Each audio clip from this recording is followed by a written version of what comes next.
Alright, welcome back everybody. What are we doing here, Rex? You can't film this. Wait till the internet sees it. We're hand-honing a block, guys. It's gonna blow up! It's gonna blow up for sure. You can't hand-hone blocks. That's not what people did for 50 years. Nah, it's gonna blow up for sure. Definitely gonna explode. So anyway. As soon as we hit the key, just boom, bang, Kapow. So this is something that I've talked about a little bit already. This little project that's going on here. Rex is getting a jump start on it today. So today's Sunday. We're finally sort of caught up on a fair bit of work. So we're actually starting on this sort of project because it's something that we really need to get sorted pretty soon. So Rex is getting the jump on it this Sunday. And as you can see, LS base. So let's talk about what we're gonna do. This first episode, boring as it may be as well, is also going to be like probably a fair bit of like a history lesson because this particular car has a massive amount of history with us and it's been in the family for quite a while. So I want to go through with you exactly where it started and how much it's sort of had to do with us and where it's come from and where it's been and all the different iterations that's happened. But this is going to be the latest iteration and it's going to be so that we actually have a shop ute. As you've seen, we've been using the red Rodeo to do a bit of shop ute stuff. It's starting to get annoying. The way the tray's set up, there's not really any good tie down points. Not only that, but it's sucking air and it's making it really hard to start.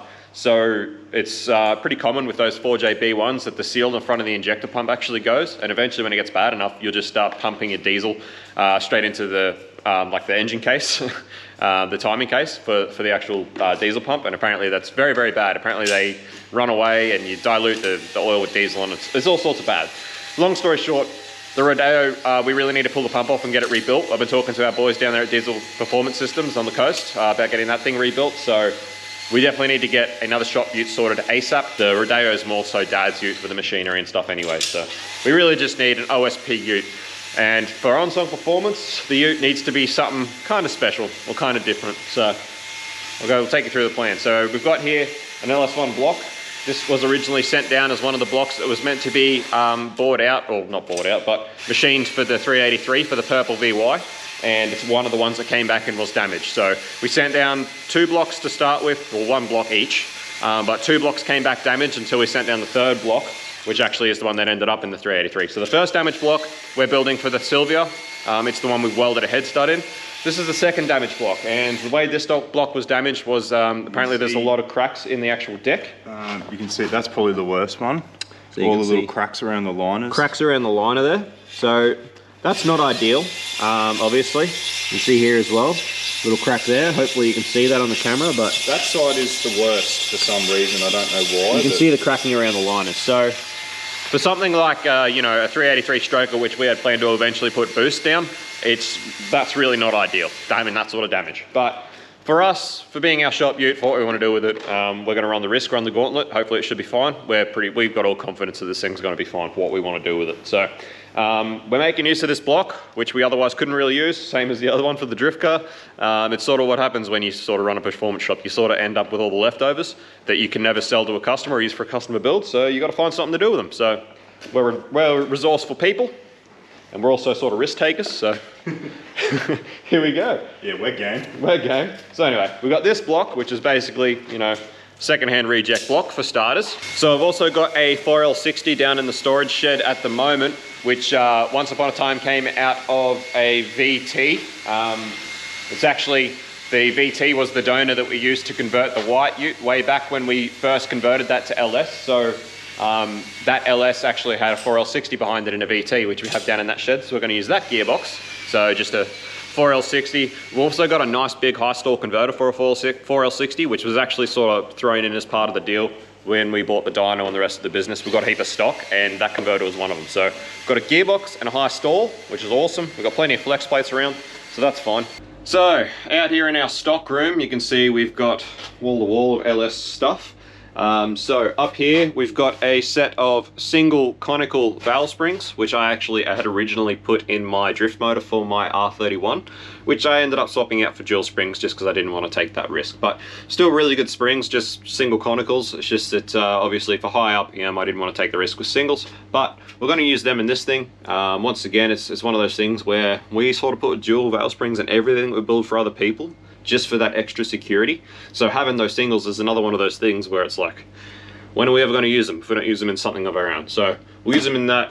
This is a set of valve stem seals, which I put on the heads for the 383 on the purple one, only to find out that because of the work that we had done to the valves, the 3-angle valve job, 5-angle valve job, can't remember. But either way, they actually needed shims to get to the correct installed heights for the valve springs. So I had to pull these valve stem seals back off. I managed to get them all off without damaging them, but it's another one of those things where you'd never put them back on a customer's engine.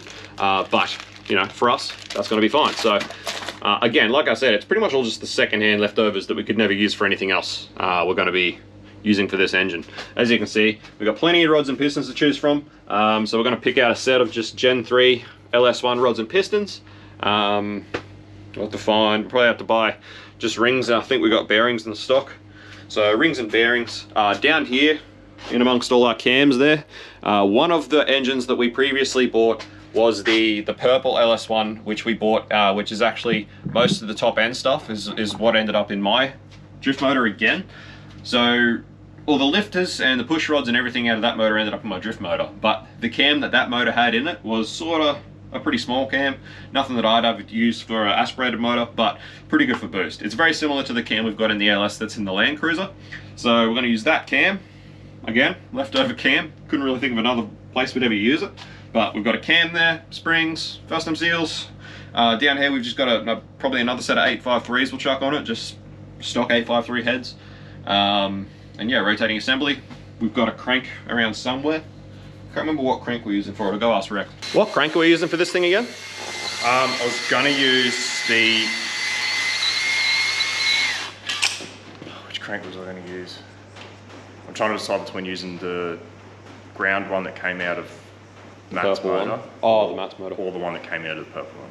Yeah, okay. Yep. Because you were going to use the one out of the purple one for the drift motor. Yeah. But was it ground?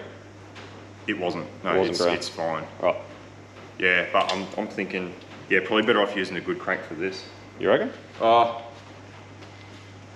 I was going to use the ground crank. Ground crank for this. Yeah, because this good is crank for the drift motor. This isn't going to do big RPMs. Yeah, grid crank for the drift motor, which is going to be the drift motor for the Sylvia, the one that we welded a head stud in. We'll use the crank that hasn't been ground for that, because we'll put Gen 4 rods and pistons on that with the top end. Anyway, different motor. But either way, we've got a crank there that hasn't been ground, that has been ground 2020, which actually came out of the LS that we built for the 383. So we use that crank. 1010, I think it was. 1010, sorry, 1010 grind. So either way, good for what we want to do. It's another one of those things where you try and avoid putting it in a customer's motor at all costs because it's been ground. Not that it's really that big of a deal, it's just we try not to, but fine for what we want to do with this. So that's essentially the motor and gearbox combination. And we're putting it in the yellow tonner out here, finally. So we've got Mighty Yella here. She's been in the background for pretty much since this channel started, because we have had this ute since it was nothing. This tonner has been built from pretty much a bare chassis from us back in the day. We started off with a chassis and just a half cut of a cab.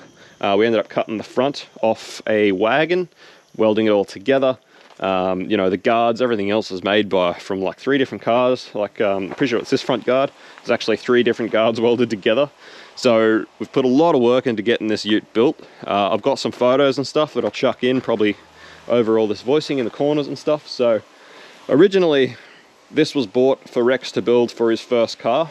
He really wanted a tonner. We've always liked tonners. Rex has always liked 1-tonners. So we bought it. Rex started on it. I've got photos of Rex literally welding up the cab and stuff when he was like 14 back in the day. You know, this is sort of early 2000s when this sort of started to go underway. Rex had always planned to paint it like a really nice dark metallic red. It's what he always wanted. We've actually still got the paint from all those years ago in the container somewhere. It's probably ruined by this point, but we do still have that actual paint mixed up in there. So anyway, we started this. In the meantime, Rex got to an age where he sort of got his learners and he wanted a car. He ended up buying, I think it was a HZ Kingswood, just a 253 HZ Kingswood, which he had for his first car. This sort of sat on the back burner while we got that sorted, rebuilt the 253 and stuff. Anyway, the plan was always to finish this. This was going to be meant to be Rex's sort of happy toy car sort of thing.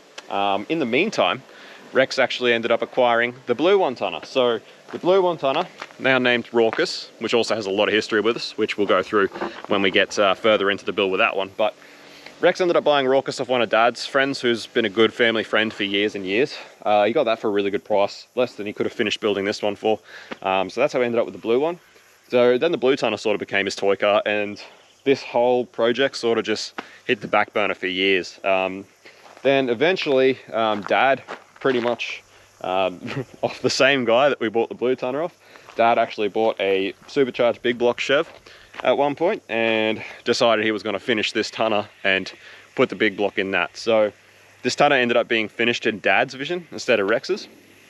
You know, we didn't really have any good bumpers, so that's why I decided to go color-coded bumpers, because we didn't have any good chrome ones.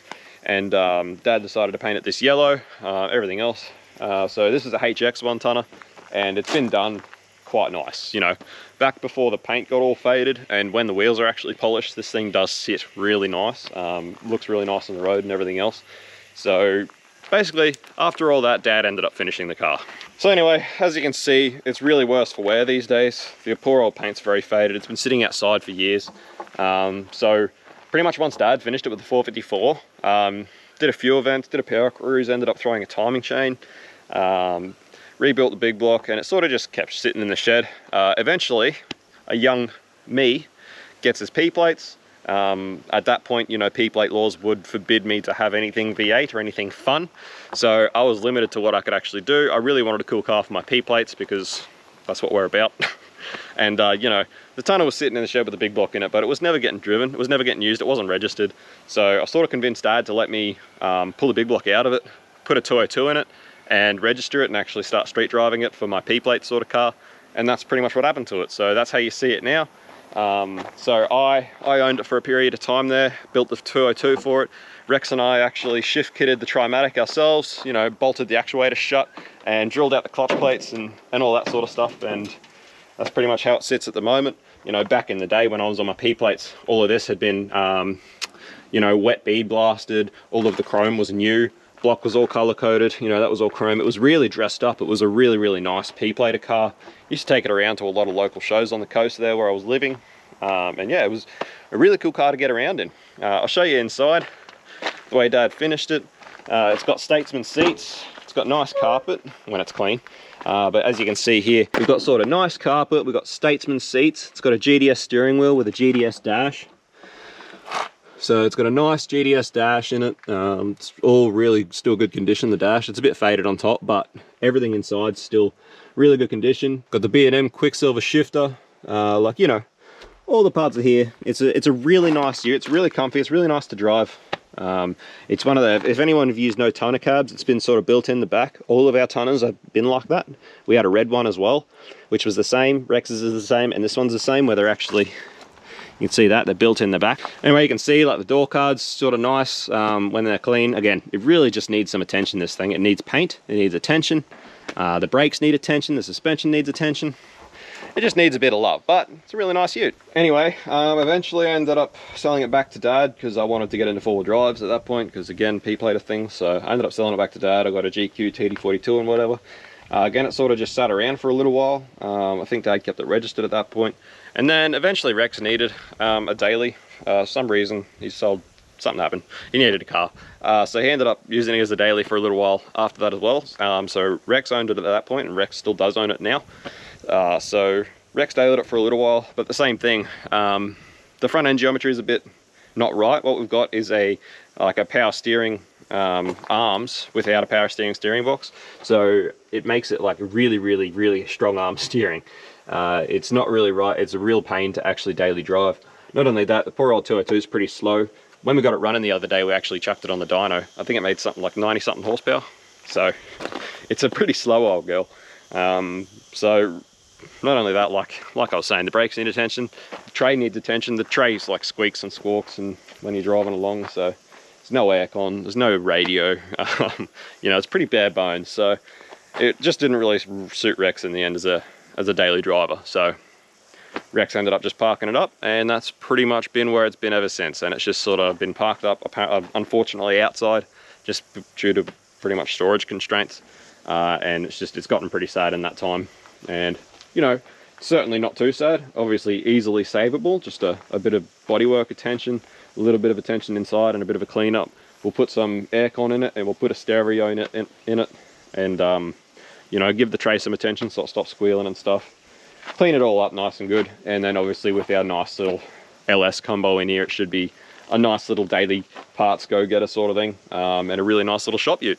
You know, we've got a nice decent sized tray, heaps of tie down points. You know, it looks really nice on these wheels and everything, so it makes sense to fix this ute up, given that it has so much history with us. So, you know, it's got a lot of sentimental value to Onsong Performance between us, so it sort of makes a lot of sense to do this as a shop ute rather than, you know, spend money anywhere else or do anything else.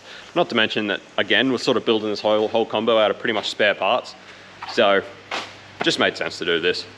So anyway, pretty much after Rex took all those bottom ends down to the machine shop the other week, we pretty much decided we need to get this thing done ASAP. We're sick of doing machine shop runs in our sedans full of crap and trying to do them in the Rodeo and stuff. So this is where we've ended up and this is where we are. So Rex is just honing this up now, getting ready to do some assembly. Oh, they did put new cam bearings in it too. Yeah, I got new cam bearings put in. Nice. So new cam bearings put in, that was the lifter bore. Oh, that's right. This was the block that had the bung lifter bore. Yeah, that was the bore that got repaired. Yeah, okay. So we've got a lifter bore repair on this block as well. Yeah, this was actually not a very cheap block to get done. Unfortunately, by the time, you know, by the end of it, we had this issue with the deck and we weren't comfortable using it for what its intended purpose was. Anyway, I've saved the best for last. Not only is this engine combo going in with the 4L60 into that little tonner as a little shop ute, but we're also adding a little bit of spice to that. So over here, I've got a T4 0.84 housing T66 eBay turbo. Now this is the turbo that was actually given to me from the missus for, I think, my birthday or Christmas. Can't remember exactly what it was, but this was for back when I planned on doing the turboed LS Crusader drift car. So I really wanted this turbo because the turboed Crusader was not meant to ever be a horsepower monster. I really wanted it to be very much like the Cruiser, where it was just a torque monster. Like, just wanted it to make power straight away. You know, never wanted to be a horsepower hero, just wanted to be able to just drive and turn tires all day, every day. So that's why I picked this sort of turbo. And you know, the T4 0.84 housing's a pretty good size for just like a stock little 5.7. And you know, T66 size front is also a pretty good sizing for a very mild sort of setup. So the plan is to put this, strap this to the LS1 and the yellow tonner, simply because, again, if I don't use this turbo for something like this, I have no idea when I'm ever going to use it. It's been sitting here since we sort of canned the idea of the Crusader, and I've got no idea where I'll ever use it for anything. So the plan is to do a rear mount. Obviously we've got all that room under the tray at the back of the tonner there. So the plan is we've got like a few sets of just HSV extractors pipes, which would be perfect for what we want. You know, again, this thing's not going to be a horsepower hero. It's just going to be a little bit of boost, a little bit extra. So yeah, HSV headers, standard pretty much exhaust and merge up into the tray where we're going to mount this turbo. So between having this housing on it and being the sizing that this turbo is, it should be perfect for a fairly mild little 5.7, also being a rear mount. We've already got a scavenge pump. Rex has got a scavenge pump from when he was talking about turbo on the blue one. Years and years ago. Years ago. So again, it's just like we were thinking about it. We've got all these parts lying around. Might as well do something with them, and something cool that's going to be getting around with, you know, our name on it, Onsong Performance. Yeah, if we're going to have a shop ute, it's got to be something. It's got to be something cool. And it's too short for boring cars. Yeah. As much as we both love to just get like a FG XR6 Turbo ute or something really nice to just cruise around in, considering our drive to machine shop's always fairly long. Again, it's one of those things where we've already got that tonner. It's got too much sentimental value to us that it's never going to get sold. We're never going to sell it. So we've got to do something with it. It can't just sit out in the weather all its life. So there's no point in, you know, spending, you know, 18 plus grand on a FG shop ute when we could pretty much throw this thing together out of spare parts and have a cool ute to get around. Nice little billboard. It'll have aircon, power steering. We'll set up cruise control like we did in the Cruiser. Yeah, it'll have all the creature comforts of a LS car, really. It's just that it'll still drive like a HX1 tonner. Oh, we can try and sort that out a little bit, like. But anyway, it'll just be a cool cruiser. Again, we're not going to be out there flogging it. The plan is, at this stage, to hopefully pull it up just a smidge over 400 horsepower at the wheels. Again, 4L60. So it's a very light tonner. We're not going to drive it like we stole it sort of thing. We're going to have mechanical sympathy when we drive this thing to try and keep this gearbox alive. But there's no denying, and we all know that the 4L60 is a very sad box. They're not that great, they're not that strong. So we know the risk we're taking, and if it does break, well, look at our options from there. Hopefully not. Hopefully we can keep this thing alive for a while. But anyway, so hopefully just over 400 wheel horsepower, which in that tonner, it doesn't weigh very much. Like I said, it's mostly bare bones build. It's going to be fine. Going to be a fun little ute. Sound the part, do everything we want it to do, and have the little spilly boy on it. So that'd be cool. We can also finally actually put our OSP plates on something. So that'd be cool. So it'll wear them plates. It'll wear the Onsong Performance number plates and have our stickers on it and stuff. Once we get that bottom shed sorted as the panel shop, I've been talking about it a little bit. The plan is to turn the bottom shed into the panel shop for Dad because he really wants somewhere to do his panel work. So once that's sorted out, we'll probably get it tidied up as well, repaint it a bit, and really bring it back to its former glory. Anyway, that's just what I wanted to go through with you for this episode. I really wanted to give you just a rundown on what's going on and a bit of a history lesson as we sort of now work our way into getting into the build. Alright guys, I don't know how much you can see in here, but in this container is where we keep all of our LS stock that isn't, internal engine parts. It doesn't need to be kept in our engine room. So this is where we've got all our ancillaries and our engine plates and pretty much everything else. So as you can see, we've got an absolute buttload of LS stock. So this is why it's sort of nothing really for us to chuck together an LS. This is all just LS crap pretty much. Off engines that we've bought that have been broken to get parts out of, or ones that we've sent to machine shop that have been broken, so we've had to buy more and stuff. We just ended up with so much LS stuff. Heaps of it came with the deal with the dyno as well. So, this is, we've got ancillaries. The only thing we're really missing is a loom. It's neither of those converters. I can't remember where the converter is. It's in here somewhere though. Got a blue converter. It's a really, really small converter. So it's some sort of real high stall for a 4L60. We don't know exactly how high, but between having that turbo and those specs and that high stall converter, even rear mount, this thing should have no lag. So as you can see, we've got plenty of pipes to choose from. We've got heaps of genies, pacemakers, that sort of thing just on hand. Second-hand stuff. But we are thinking, because it's in a H series 1 tonner there, probably HSV headers are going to be best because they're almost like just a block hugger from factory. They're really, really tight to the block from factory, so they should fit really nicely. And we know they work pretty well. So anyway, this thing with a little bit of boost, that little cam, hopefully we can keep it around 400 horsepower. We'll see what we can do, but it should be, a really nice little parts go-getter. All right, so look at this. We've actually already got rings. These are the rings that Rex had actually bought for the drift motor, but seeing as now this thing's going together before that is, we're going to use these rings for that. We already had bearings for that crank as well that have been ground. We managed to piece together a set out of a whole heap of used bearings. So again, it's absolutely no money we don't have to spend, and literally just using all these parts that we've got lying around. So using second-hand lifters, the whole deal. Yeah, second-hand lifters. Not even like LS7 style. I think we did an LS3 not that long ago, which was fairly low case, but for performance stuff like that, we always put LS7 lifters in them anyway, especially while the heads are off. Crazy not to. But they were fairly low case lifters out of an LS3, so we're going to take the risk on them and just chuck them in and hopefully they go all right. Thanks, Tommy. Yeah, that's right. It was that. Yeah, it was the black Maloo. So it's fairly low case. I think it was under 200,000 case. Yeah, I think it was low hundreds. Low hundreds, like 130 or something thousand case. So we'll chuck them in, see how they go. Second-hand bearings, second-hand everything. LS life should be right. Toss her in, let's go. Anyway guys, Rex is going to work on just getting all the ring gaps and all the cleanup done today. So that's just all the annoying, crappy stuff out of the road. I'm being pretty generous with these ring gaps. Yeah. We might one day put a turbo 400 in and decide to pump the boost up. That's pretty much. I'm just building it so that we don't have to. See how she handles it. But anyway, so it's Sunday, so I'm going to go home, spend the day with the family. I'm going to leave Rex to this. Throughout the week we'll keep tuning in, and hopefully throughout the week after hours just try and start getting this bottom end sorted together and getting it all happening. So we'll keep it on going. So sorry about all the babbling at the start of this one, guys. I am trying to get away from that one, from babbling. I am trying to get away from it. It's just that there is so much history and stuff that I wanted to show you guys, and the plan and everything for this build. Just realised one last thing that we want to talk to you about before I head off. I was looking at this, and I do remember vaguely that we did have to get this block line board. So This was a block that didn't actually have any main caps, so we had to send down another set of main caps off another block that we had that was like fully wrecked, and had to get it line bored. So between the line boring, the cam bearings, the little bit of deck surfacing, and the lifter bore replacement, this block actually did cost quite a bit in machine work. As me and Rex were just talking, Rex was saying, if it was pre-COVID and pre-current prices for these things, this would have been the sort of block that would have just gone in the scrap. Coffee table. Yeah, or a coffee table or something. It's literally, we would have thrown it in the scrap bin. Many LS1 blocks have had that fate.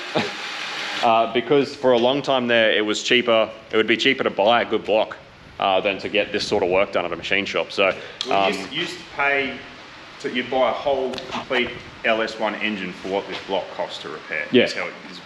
You used to be able to buy like a decent block for $300. I'm sure a lot of you who are watching that are into LSs will remember that. You could buy like a bare block, $300 was pretty much the going rate.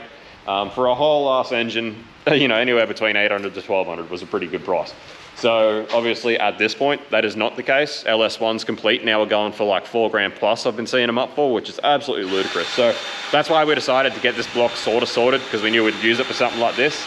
That's why we paid that much for machining. So although it's a bare bones throw together for us, it's actually still, you know, cost a fair bit considering, you know, you used to be able to buy a whole LS1 for how much it's probably going to have cost us for doing this machine work. But anyway, either way, it'll get used. And it'll be fun, and it'll be good, and it'll be good content for the channel. I'll probably actually even just use these heads. These are the ones that came off the white tunnel to put our CNC ones on. Nope. Oh no, these are... They're off the VY. The VY? Yeah. Oh, they are. They're 853s. Yeah. Oh, did you get these out for it? Where were these? Why are these out? That's what's going on. Oh yeah, so you did get these out for this? Yeah. Yeah, all right. Yeah. All right, Yeah, cool. we had them on the purple dummy block. Oh, I thought we had cooked heads on the dummy block. No, we had these. Oh, well there you go. Here's some heads, guys. So just a set of 853s, just leave them stock. Bit of work. There's conical valve springs, you get the idea. All right, boys and girls, it's now Monday, so I was day at home yesterday. Rex spent the day getting a crap load of stuff done actually. So we've got the block here, it's completely honed, pretty much ready for assembly. It's cleaned up as much as we're going to be cleaning it up. As you can see, it's pretty freaking clean. We'll probably clean it up much more. We've got heads over there, which Rex actually, he ground the exhaust valves and then just lapped all the rest of them. They all lapped up pretty good. He didn't have to grind the seats on the exhaust valves, which is good. We dug out the springs and stuff, so the heads are actually ready for assembly, and obviously clean them up as well. So as far as the actual grinding and lapping of valves and stuff, that sort of process, I don't worry too much about filming that process anymore, considering just how many times we've done it before. It's pretty repetitive. Obviously I will do it while I'm here, but this sort of stuff I was pretty happy just for Rex to just go off and get it done. So we picked out a full set of pistons. They're a full set of coated skirt pistons. Yeah, just Gen 3. Just Gen 3, so just picked the best matching set we had, and yeah. Well, Girani, so we've got pretty much a engine ready to assemble. There's just a few things we're going to buy. We're going to buy a new rear main plate. We've got like the newer GM main plates there, but you need bigger bolt heads. We can't find any bolt heads, and by the time you buy a new main seal and a new gasket, you're only like, yeah, it's not that much more expensive just to buy a whole new upgraded main plate. So got to buy that for the rear. There's something else we had to buy, Rex. I can't remember what it was. Yeah, there's a couple of little things. Yeah, it's early in the morning. But anyway, as you can see, moving along, which is good. So Rex has ground all the rings, so done all the ring gaps, so they're all ready to go. We haven't checked the bearings. Anyway, there's the springs we're going to be using. Big conicals. Should do the job just fine. That was the main thing we have to buy to put the heads together. Was new.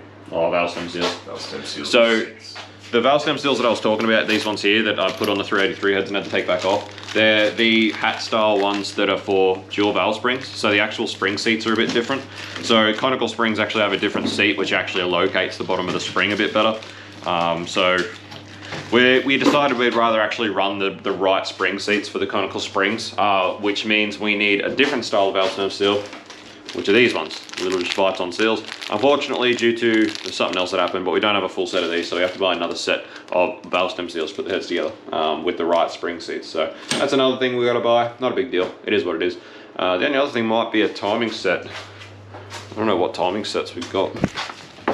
Anyway, either way, we've pretty much decided that, because Rex pretty much had everything ready to put together the drift motor for the Sylvia, and like I said, I think Rex said in the video, but we're going to put this together first instead and pretty much use all them parts, and then just replace them when we go to do the drift motor. So, yeah, so this is the drift motor block here. This is the one I was talking about. We welded the head stud in. There was cracked there, so that's going to be for the Sylvia. So that's going to be the CNC Porter 243s with the really big cam and the Gen 4 rotted bottom end.